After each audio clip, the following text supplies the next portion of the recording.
Market matters.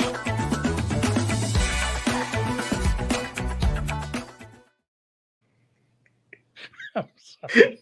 I can see you giggling when I threw that in there. That's on me.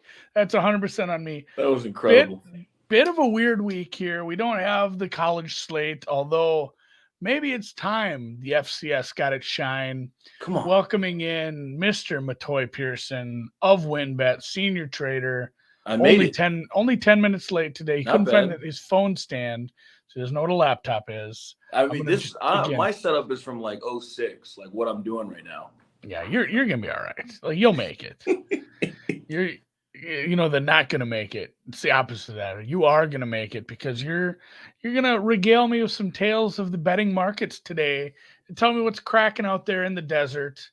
WynnBET is based in Las Vegas, although it does not have a Las Vegas license. That is not Classic. WynnBET state. Classic catch-22, but very much available in 8 states with market access to like a bunch more. Good job to you guys. Happy to have you here. Thank you. Your holiday season is starting off strong. And speaking of strong, we'll go right to the Service Academy game. Oh, yes. How early did you open this one? Like, how long has this been up at your shop? I think there was a couple markets that opened up 8.5 before we threw our number up. And I made the number around 6.5, 7. So I opened 7. We weren't like world openers or anything, but I wanted to see what the bettors were going to do. I wanted to see the respected action on Army if I, threw 7 out there. And most people that bet the 7 were guys that just bet it because it was different than, the 8.5s that were out there. So, we've seen the market trail back to our opener for that side. So, I was pretty happy for that. I'm down. I'm body with that. It's been, just kind of trickling lower and lower every year. Although I don't think a lot of these have landed like under 35 if you go historically. So I'm hesitant to just blindly back this under like some people think they just oughta. So I'm staying away from this one altogether. I teased it. I teased Army at 7.5. I don't know what because the game's at MetLife, so I'm not sure. I'm assuming the weather's going to be pretty bad, or at least, Army Navy type of bad as far as weather goes. We opened 36.5 and immediately got smoked down to 34.5, now 35. But maybe we might get some over bets. What's it been? 14 of the last 15 games it's went under. So most people know that information already. Yeah, they're aware. That piece, it's like the Andy Reid of a buy.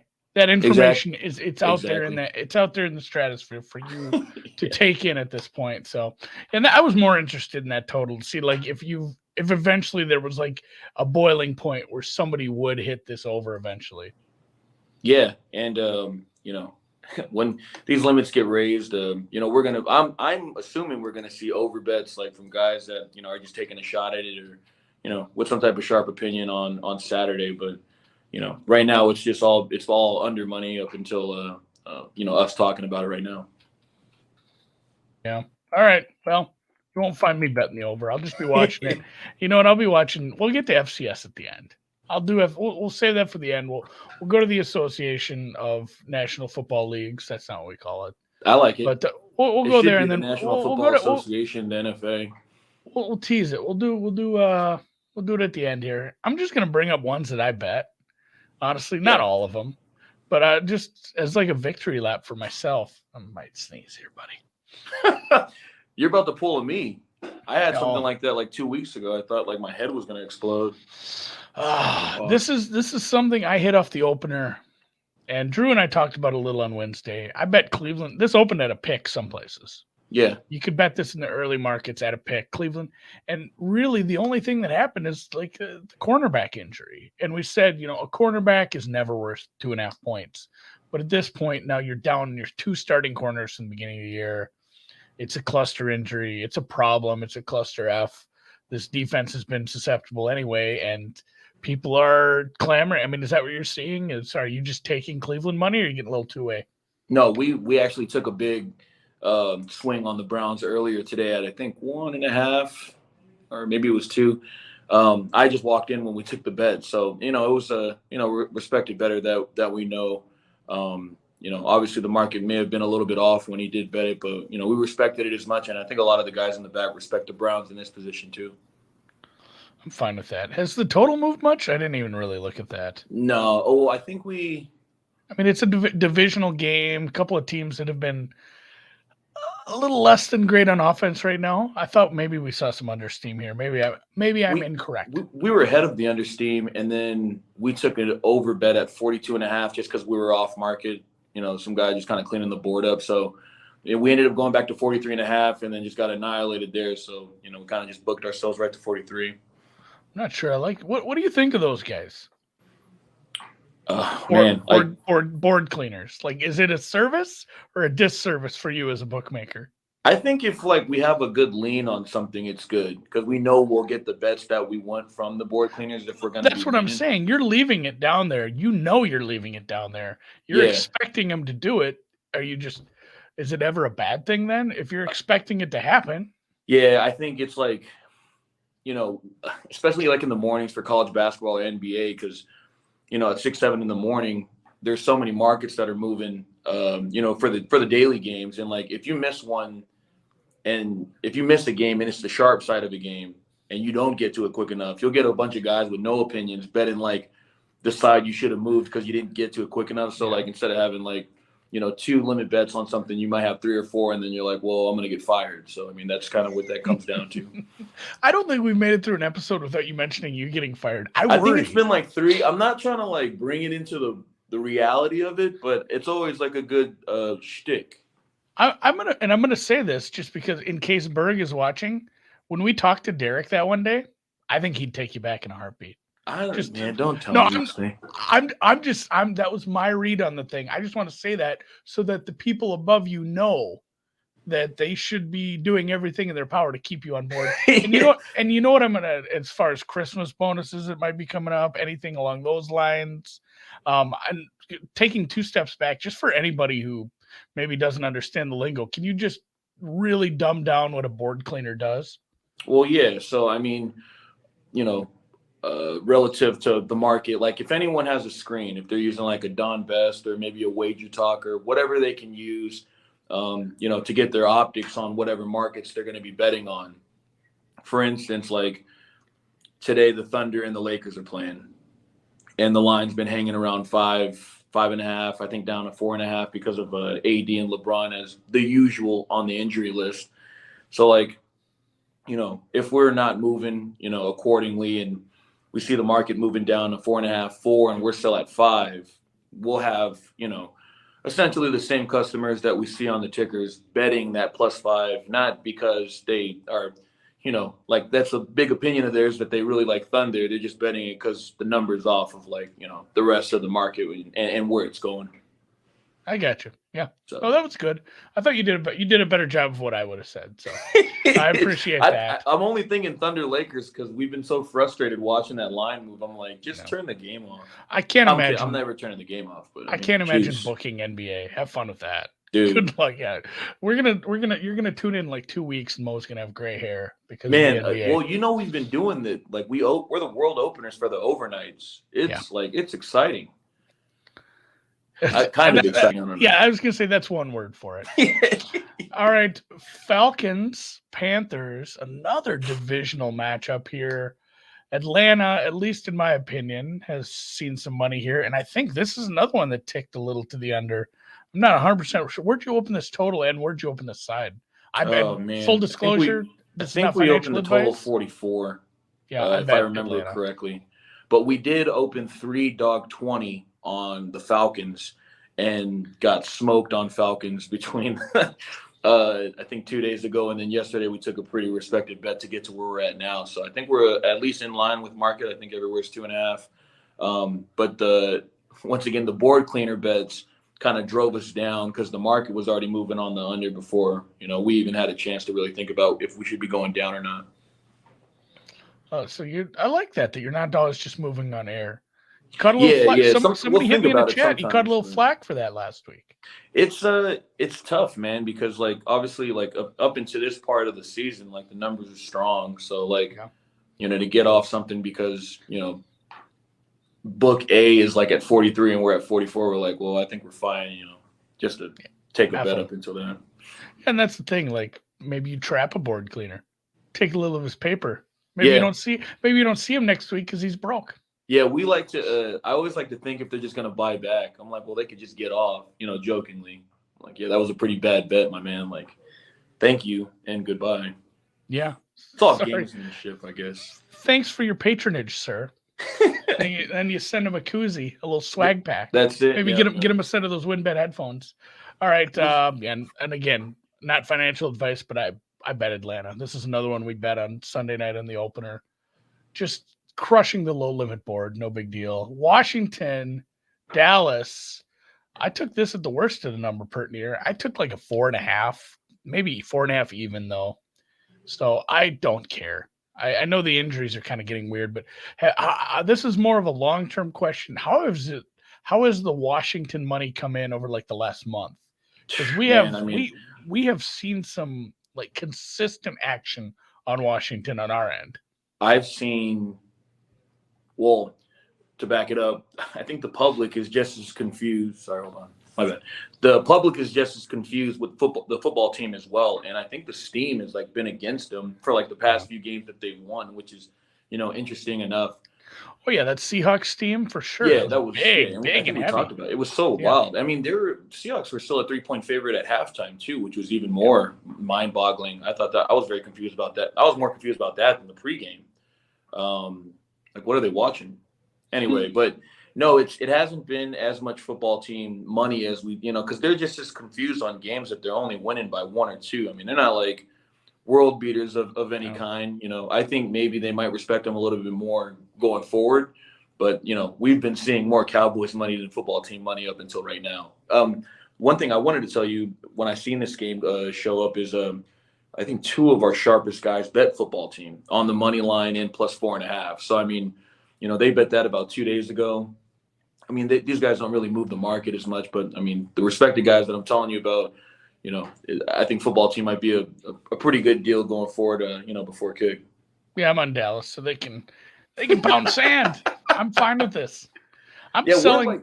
I think there are 4.5s out there. We're like only like one of the only 4s in the world, I think.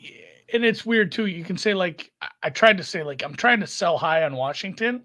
But despite like the market's just not getting high on Washington, it's still they win every week, and it's still just the market's higher than it was. It's higher. It's just not as high as I thought it would be. I thought we could get a nice 3 on this game. I bet it anyway because I got a full strength Dallas, America's team, go Cowboys, easy win. This is probably 28-0. G-Men Chargers. This is a funny game. West Coast game. A lot of West Coast East Coast stuff here.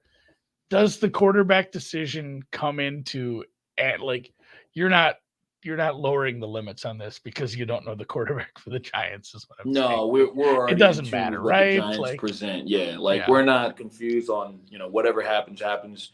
We're okay with where the line is at now, and like we've taken so much Giants money line money up until this point. Like I don't know if anyone's watching like the games or knowing what teams they're betting on.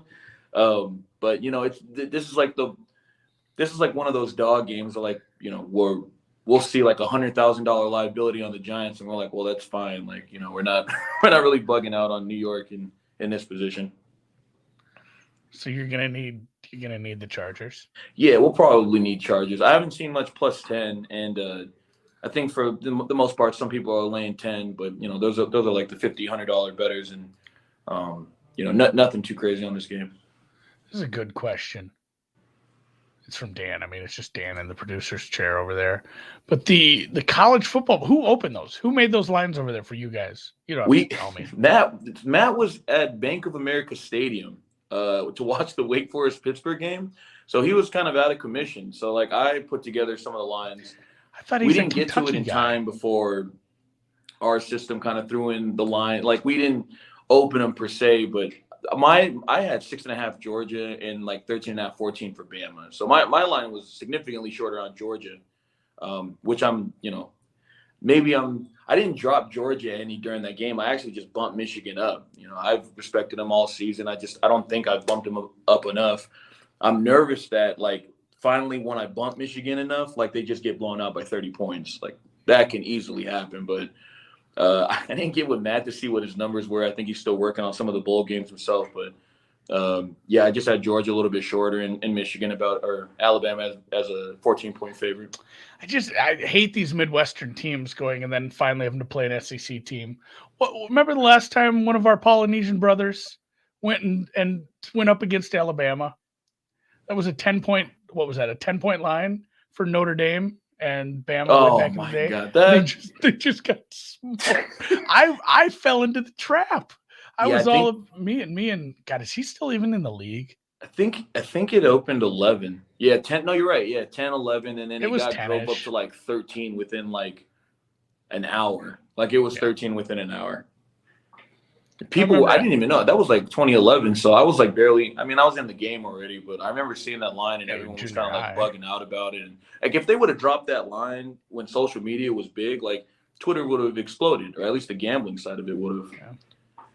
Yeah, we needed gamble. I can't even think of the linebacker's name now. That's Motoi. All I can think of is Lenny. Like the TS Sopos, they crushed him. It was his own kind. I know but that was some poly on poly crime.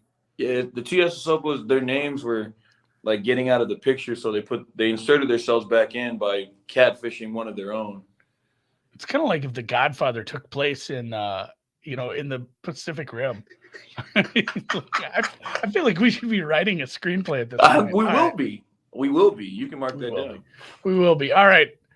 Let's close up with some FCS stuff. Come on. I don't know if I'll watch a lot of this, but one of these games is tonight. We have college football tonight. If you're watching this on a Friday, if you're joining us here watching this at all, obviously Army-Navy is the really only big college game. But if you look at the FCS schedule, Montana, James Madison are tonight, and then we have a noon, 2 and 8:30 p.m. game tomorrow. 4. That's why they call it the quarterfinals, guys. Montana is getting 8 facing.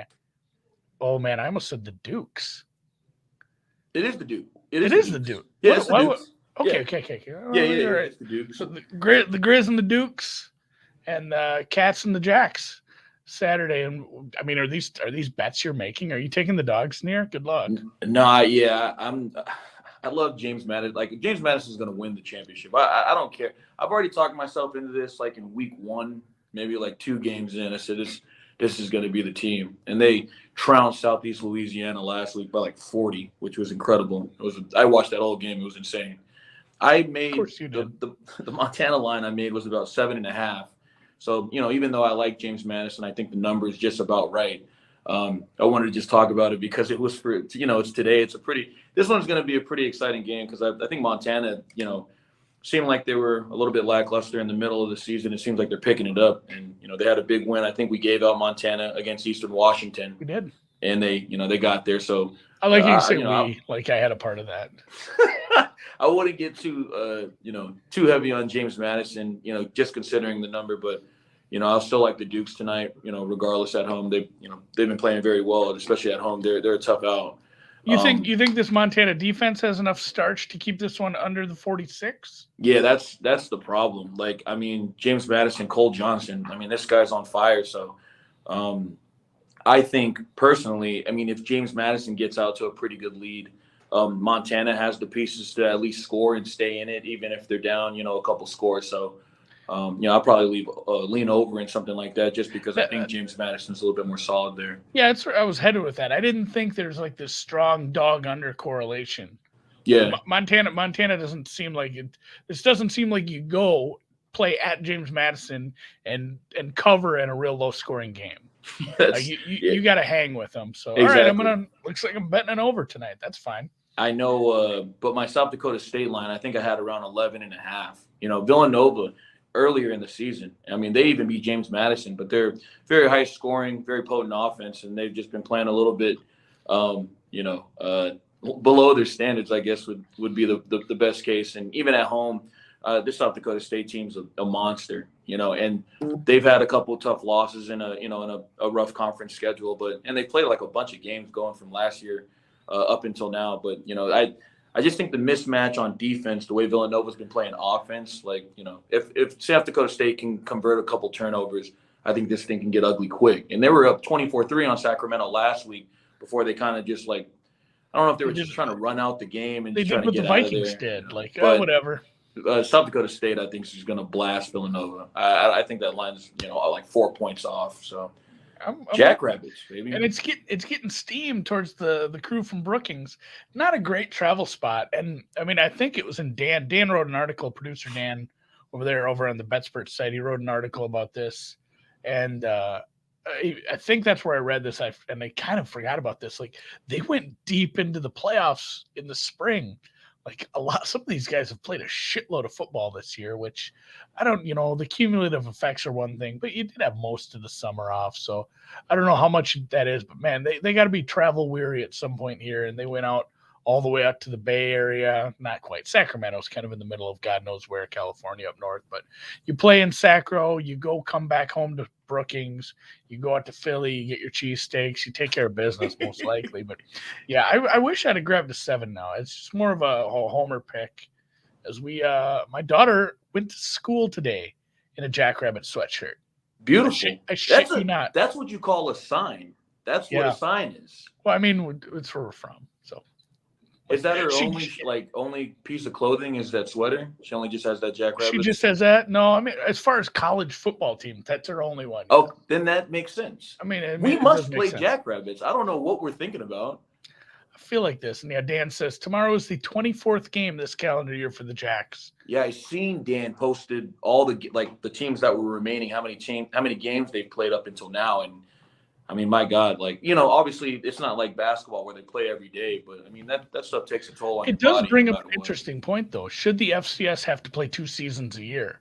Let's wrap this up, and then in 3 weeks, start a spring season. And if you want to opt out, you opt out. That's fine. I like the spring FCS because there's nothing happening during that time, sports. It was so awesome. It just sucks, though, for the players because, the fall is football is all about fall, and we're just being greedy that we're getting football in spring, which it was incredible. I don't care. I'm greedy. That's how I'm greedy. I'll take it. I don't know. We're gonna get normal college basketball this year. You're not gonna get to see 2 months without Patino. He's gonna rip through people all year. Dude, Patino's my guy, dude. That team took 2 30-day breaks during the season for COVID. Comes up in the conference tournament, just lays the MAC down in the MAC. They're going for their 1200th MAC championship this year. They're probably going to win it again. They're going to win it again. Yeah, I haven't been too hot in the MAC. College basketball tomorrow, though. Like I mentioned this morning on Brown Bag, I will be placing roughly 25 to 30 bets tomorrow in college basketball. My God. Seems standard Saturday. It's a pretty standard. I did 27 last week. Right on. Nice. 14 and 13, which if you bet at -110 is a loser. I couldn't. I was getting tired during the day at work. I fell asleep. I didn't watch any of the game or the weight game. There was so much action going on. My brain was shutting down on me. Did you just say you fell asleep at work? No, that's your next embellishment. I was I was very weary, I guess. I don't know what I'm doing with my hand there. This is the weary move. Blessing it. So, all right. Well, who just give me quick instant reaction. Who wins the other 2 games? The Montana State, Sam Houston. We're just saying, I mean, I'm not even going to talk about the East 10. North Dakota State moves on. Yeah. They're a fucking 4 touchdown favorite.